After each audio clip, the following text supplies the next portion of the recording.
ان رجالتك دول بيودوك في داهيه. رجالتك رجالتك بيعملوا ايه يا محمود؟ بيحطوك فين؟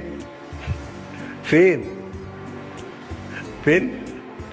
اوعى تفتكروا ان كل انسان قائم على مؤسسه، من اول انا لرئيس الوزراء، لاي وزير مختص، لاي مسؤول بعد كده، لو النهارده هو مش واصله له ان هو والله رجليه ما هتتحرك من امام الحق الا ما يسال عن كل صغيره وكبيره في عمره اللي اشتغله عمره كله. ثم بقى انت كنت وزير ايه؟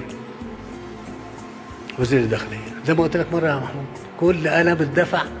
يعني رجالتك دول بيودوك في داهيه. رجالتك بيعملوا ايه يا محمود؟ بيحطوك فين؟ فين؟ فين؟